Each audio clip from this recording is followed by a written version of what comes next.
ಹೌದಾ? ಸಂಶಯ ಇದ್ರೆ 28ಕ್ಕೆ ನಾನು ಅವಾಗ ಬರ್ರಿ, ನಾನು ಪ್ರಮಾಣ. ಯಾವ ಪಕ್ಷದಿಂದ ಬರ್ತೀರಾ ಸರ್? ಚಿಕ್ಕಬಳ್ಳಾಪುರ ತಾಲೂಕಿನ ತಿಪ್ಪೇನಹಳ್ಳಿ ಜಿಲ್ಲಾ ಪಂಚಾಯಿತಿ ವ್ಯಾಪ್ತಿಯ ಜಿಲ್ಲಾ ಪಂಚಾಯತ್ ಟಿಕೆಟ್ ಆಕಾಂಕ್ಷಿಯಾಗಿರುವ ಆನೆಮಡುಗು ಹರೀಶ್ ರೆಡ್ಡಿ ನೇತೃತ್ವದಲ್ಲಿ ಶ್ರೀ ಹರಿಕೃಷ್ಣ ಫೌಂಡೇಶನ್ ವತಿಯಿಂದ ತಿಪ್ಪೇನಹಳ್ಳಿ ಜಿಲ್ಲಾ ಪಂಚಾಯಿತಿ ವ್ಯಾಪ್ತಿಯ ಹಳ್ಳಿಗಳ ಕಡು ಬಡವರಿಗೆ 101 ಹಸುಗಳ ಗೋದಾನ ವಿತರಣೆ ಕಾರ್ಯಕ್ರಮವನ್ನು ಆಯೋಜಿಸಲಾಗಿತ್ತು.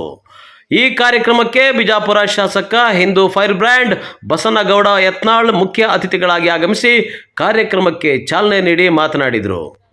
ಹರೀಶ್ ರೆಡ್ಡಿ ಅವರು ಮಾಡ್ತಾ ಇರುವಂತಹ ಗೋದಾನ ಕಾರ್ಯಕ್ರಮ ಬಹಳ ಸಂತೋಷ ತಂದಿದೆ.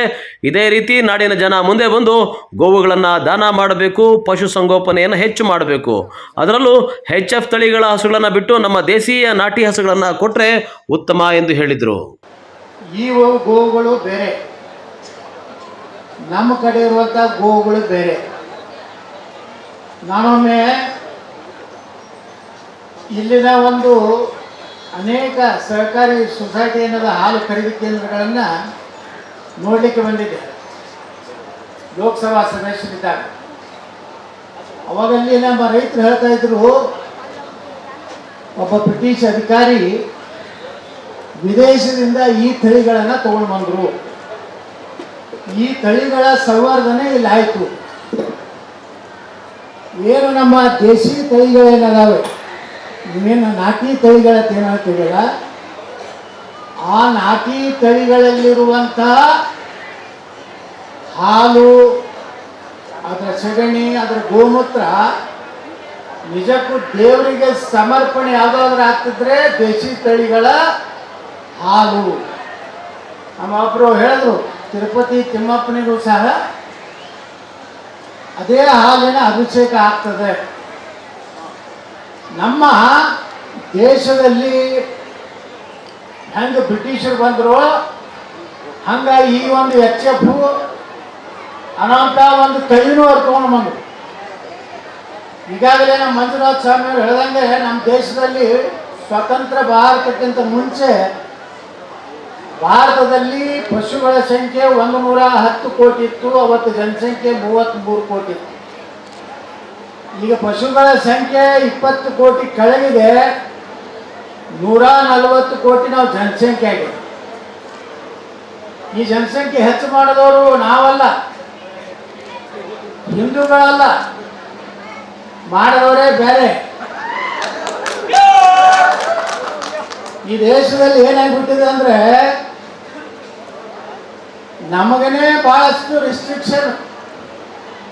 ನಮಗೆ ಹೇಳ್ತಾರೆ ಸರ್ಕಾರಗಳು, 2 ಬೇಕು 3 ಸಾಕು, ಉಳಿಕಿದವರು 4 ಮಾಡಿ 25 ತೆಗೀರಿ.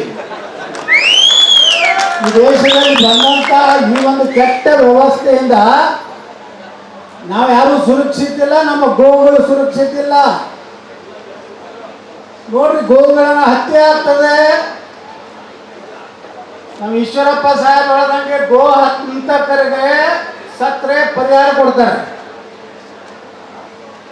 ಗೋಗಳ ಕಳ್ಳ ಸಾಗಾಣಿಕೆ ಮಾಡೋರನ್ನ ನಿಗಮ ಮಂಡಳಿಯ ಸದಸ್ಯರು ಮಾಡ್ತಾರೆ. ಯಾರು ಬಡವರು ದುಡ್ಡು ತಿಂತಾರೆ. ಇನ್ನು ಶಾಸಕ ಬಸನಗೌಡ ಪಾಟೀಲ್ ಯತ್ನಾಳ್ ಅವರು ಅವರದ್ದೇ ಶೈಲಿಯ ಭಾಷಣದ ಮಧ್ಯೆ ಚಿಕ್ಕಬಳ್ಳಾಪುರ ಶಾಸಕ ಪ್ರದೀಪ್ ಈಶ್ವರ್ ಅವರನ್ನ ಕುಟುಕಿ ಹಾಸ್ಯ ಚಟಾಕಿ ಹಾರಿಸಿದ್ರು. ಸರ್ಕಸ್ನಾಗಿರ್ತದೆ, ಜೋಕರ್ಗಳು ನೋಡಿರಲ್ಲ ಸರ್ಕಸ್ನಾಗಿ, ಅಲ್ಲಿಂದ ನಾಟಕದಾಗ ಇರ್ತಿದ್ರು ಕೆಲವು ಜೋಕರ್ಗಳು. ಈಗ ವಿಧಾನಸಭೆ ಒಳಗೂ ಜೋಕರ್ಗಳು ಬಂದ್ಬಿಟ್ಟಾರೆ. ಅವ್ರು ಏನು ಮಾತಾಡ್ತಾರೋ ಏನಿಲ್ಲೋ, ಏನೇನು ಮಾತಾಡ್ತಾರೋ. ನಾನು ನೋಡಿದೆ ಇವತ್ತು ರೋಡ್ಗಳು ಮ್ಯಾಗೆ ಗೊತ್ತಾಯ್ತು ಹೆಂಗೈತೆ ಪರಿಸ್ಥಿತಿ ಚಿಕ್ಕಬಳ್ಳಾಪುರದಲ್ಲಿ. ನಮ್ಮ ಬಿಜಾಪುರನಾಗ ಬರ್ರಿ, ನಾ ಹೆಂಗೆ ರೋಡ್ ಮಾಡೀನಿ. ಬಿಜಾಪುರ ಹೆಂಗೆ ನಮ್ಮದು ಧೂಳಾಪುರ ಇತ್ತು. ಈ ಭಾಳ ಮಾತಾಡ್ತಾರಲ್ಲ ಟಿ ವಿ ಮುಂದೆ, ಕೆಲವೊಂದು ಮಂದಿ ಟಿ ವಿಯವರನ್ನು ಇಟ್ಕೊಂಡು ಬಿಟ್ಟಿರ್ತಾರೆ ಫಿಕ್ಸ್ ಗಿರಾಕಿಗಳನ್ನ. ಯಾಕೆ ಇಟ್ಕೊಂಡಿರ್ತಾರೆ ಕೊಡ್ತೈತೆ ಟಿ ವಿಯವರು, ಒಂದು ಇಂಥದ್ದು ಬೇಕು ಗಿರಾಕಿ ಅಂತ ಜೋಕರ್ ಇಟ್ಕೊಂಡು ಚಲೋ ಚಲೋ ಮಂದಿ ಪ್ರಶ್ನೆ ಮಾಡ್ಕೊತಾರೆ ಹೇಳ್ತಾರೆ. ನಾ ಹೇಳ್ತೀನಿ ಮಾಧ್ಯಮದವ್ರಿಗೆ, ಆ ಜೋಕರ್ನ ಇಟ್ಕೊಂಡು ನನಗಾಕಿ ಪ್ರತಿಕ್ರಿಯೆ ಕೇಳ್ತೀರಪ್ಪ? ನಿಮ್ಗೆ ಯಾರು ಚಲೋ ಮಂದಿ ಕಾಣಿಸೋದೇ ಇಲ್ಲ. ಇವತ್ತು ನೋಡ್ರಿ ಇವತ್ತಿನ ಕಾರ್ಯಕ್ರಮದಾಗ ಯಾರೇ ಗೋದಾನದ್ದು ಯಾವ್ದಾರು ಚಾನೆಲ್ದವ್ರು ತೋರಿಸಿದ್ರೆ ಅವ್ರಿಗೆ 1 ಲಕ್ಷ ರೂಪಾಯಿ ಕೊಡ್ತೀವಿ, ಯಾರೂ ತೋರಿಸೋದು. ಮತ್ತೆ ವಿವಾದಾತ್ಮಕ ಹೇಳಿಕೆ ನೀಡಿದ ಯತ್ನಾಳ್ ಇದೇ ಹೊಡಿತಾರ ಅವ್ರು ಹೊಡಿತಾರ, ಪೊಲೀಸರು ಒಂದು ಕೇಸ್ ಹಾಕ್ತಾರೆ. ಕರ್ನಾಟಕದಾಗ ಇಬ್ಬರದೇ ನಡೆದೈತೆ. ಯತ್ನಾಳ್ ಬರ್ತಾನಂದ್ರೆ ಎಲ್ಲ ಕ್ಯಾಮ್ರಾಗಳು, ಪೊಲೀಸರು ಕ್ಯಾಮ್ರಾಗಳು ಹೀಗೆ ಇಲ್ಲಿ ಕೊಟ್ಟಾರ ನೋಡ್ರಿ. ಇದು ನಮ್ಮ ಮಾಧ್ಯಮದ ಮೇಲೆ ನಾ ಏನು ಮಾತಾಡ್ತೀನೋ ರೆಕಾರ್ಡಿಂಗ್, ನಾ ಮಾತಾಡಿದ್ದೀನಿ ಎಡಿಟ್ ಮಾಡುವಂಥ ನನ್ನ ಮಕ್ಕಳು ಭಾಳ